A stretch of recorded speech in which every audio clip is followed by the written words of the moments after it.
Guys, nandito tayo sa Goodyear Mandaluyong. Yan. Pagkatapos natin magpalit ng mga parts pang ilalim yung car natin, kailangan natin yan ipa-align, wheel alignment, para sa, alam mo na, mas magandang kalabasan ng ating ano. Yan, ito ang ating vlog ngayon. Dahil lang guys. Yan, nandito tayo sa Goodyear, ha. Usapin natin yung magka-calibrate ng ating gulong. Kuya, ano pangalan mo? Sunny Boy. Shoutout ka naman, Sunny Boy. Si Kuya Sunny Boy. Taga? Cavite, Malagasang, 1G Imus, Cavite. Taga Malagasang. Baka gusto batiin yung mga anak mo, tsaka asawa. Ikaw, tropa.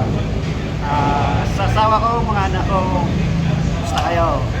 Tropang, ano dyan, mag-iinom. Yan, artista natin ngayon si Kuya ng Goodyear. Yan. Wala ka nang... Dyan. Yan. Sige, bati ka lang. Basta dyan sa kapatid ko sa may Project 8, Quezon City. Pinas ko sa Bahay Toro, Project 8. Yan. Basta kayo dyan. Okay na pa kayo dyan. Shoutout yung mga kamag-anak, no?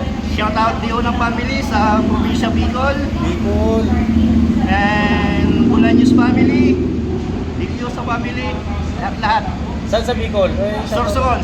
Sorsogon. No, kamusta na sa Sorsogon ngayon? Okay na? Okay naman. So far ay nakaka-recover. Pero parang ngayon namin hindi naman ganong napiktuhan. Thanks God. Akong familiar sa inyo yung Paguriran Beach, Barangay Sawanga, Pakot District, Sorsogon City. Pasyalan nyo, magandang lugar yun. Yun. O sige guys, trabaho muna kami ni Kuya, ha? Wala kami.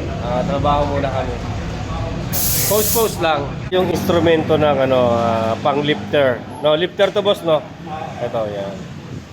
Bali kinukumpleto mo yung yung hangin para sa alignment. Balance yung hangin. Yun.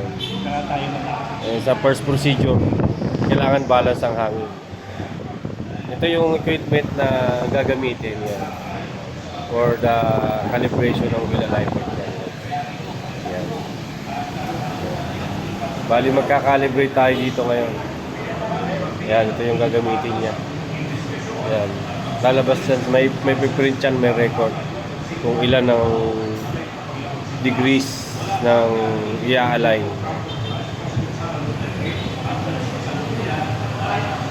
Ayan na si Kuya, nag-i-start na siyang input data, no? Kung na yung speak ng sasakyan mo. Specs ng sasakyan.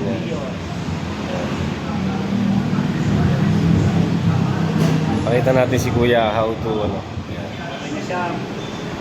explain niya sa inyo kung paano gagawin. Yan, sasalpak na siya ng aparato. Yan guys. Okay, so bawat kabit niya, pag ibig sabihin pula, wala pa yung aparato. Pag nag-itim, nandiyan yung aparato. Yan yung actual. Guys, kakabit niya na yung third aparato. Mag-iitim yan. Kinakabit niya ngayon.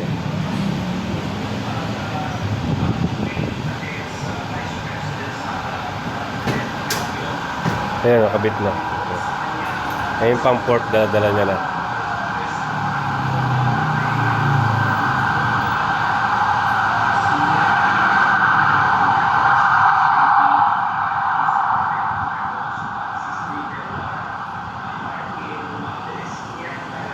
Ngayon guys, itim na lahat, mag-i-start na siya.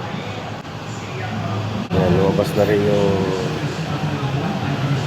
nagsi-self-calibration na yung machine. Nakikita nyo, gumagana siya, wala nag-ooperate.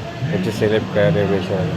Yan, lalabas na yung data dyan kung ilan ang misalignment ng ating mga wheels. Yan ang tamang procedure dyan pag nagpagalaw ka ng mga pang-ilalim ng sasakyan. Yan guys. Tingnan nyo yan, pinipihit niya dyan, tapos nagre-reflect yan dito sa sa computer. Yan guys, tingnan nyo. Galing, no? Kasama ko niya ina-align ng actual do mechanical, tapos yung reference niya nandun sa computer. Yan. habang nakakabit yung mga aparato natin. Isang ganito na lang ang video natin ha. Okay na daw sabi ni boss. Paalam ka na muna boss. Thank you for watching. Bye.